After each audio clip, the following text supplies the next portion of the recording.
Bonjour à tous. Vous avez pu le constater, depuis ce vendredi 22 mai, l'accès physique à l'établissement vous est permis. Et c'est avec un grand plaisir que nous vous retrouvons, même si le contact est distant et la reconnaissance des visages gênés par le port des masques. Pendant 4 jours, vous allez pouvoir récupérer les affaires de vos enfants. Et c'est un premier pas dans nos retrouvailles. En fait, cela fait plusieurs semaines que l'établissement s'anime, car depuis le début de la crise vers la mi-mars, nous avons en tête une préoccupation majeure, celle du retour des élèves en classe. Certes, tout d'abord, sachant que le confinement allait durer, notre premier souci a été d'organiser l'enseignement à distance. Et si les conditions étaient nouvelles pour tout le monde, et s'il a fallu baliser les apprentissages, nous avons tous dû revoir notre rôle d'adulte accompagnant la réussite des enfants. Et cela, que l'on soit parent ou que l'on soit personnel du lycée. Tout le monde a bien compris maintenant que l'enseignement à distance n'est pas l'image exacte de l'enseignement en classe. Qu'il s'agisse des contenus du cours, de son déroulement, de sa stratégie, les différences sont nombreuses. Mais parallèlement, pour la direction de l'établissement et pour le réseau de la mission laïque française, nous avons gardé présent à l'esprit le retour des élèves en classe, le retour des élèves dans un établissement qui protège. Qu'est-ce que ça veut dire? Ça veut dire mettre en place les conditions pour ne pas exposer les élèves à la contamination. En faisant comment? Premièrement, en désinfectant massivement et régulièrement les locaux. Deuxièmement, en prenant les mesures pour respecter la distanciation sociale, en apprenant et en faisant apprendre les gestes barrières.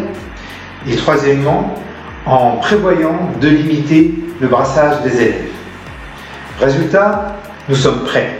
Dès que les autorités locales autoriseront la reprise des cours, les enfants pourront revenir. Pour des raisons indépendantes de notre volonté, le retour prévu de certains élèves le 25 mai à l'occasion de la phase 2 a dû être repoussé.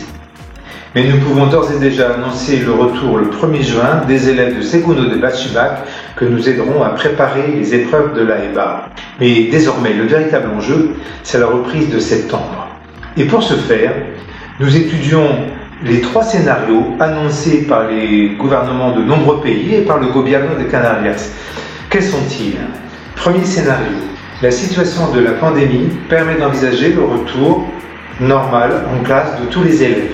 Nous mettons donc en place le mode d'enseignement présentiel. Deuxième scénario. La situation sanitaire impose des mesures de distanciation sociale. Il nous faut donc revoir l'utilisation des locaux et l'organisation des cours et envisager pour certaines classes une alternance d'enseignement présentiel et distanciel.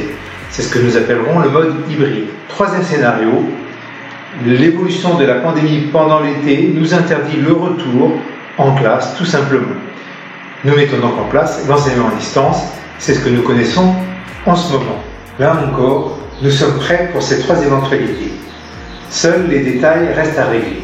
Quel que soit le cas de figure, nous sommes en mesure de confirmer qu'à la rentrée de septembre, des classes seront ouvertes sur tous les niveaux, qu'un enseignement complet y sera assuré par des enseignants formés pour chacun des types de situations que nous venons de voir. Certains d'entre vous ont pu lire dans la presse que l'État français avait opté pour apporter une aide massive à ces établissements scolaires de l'étranger.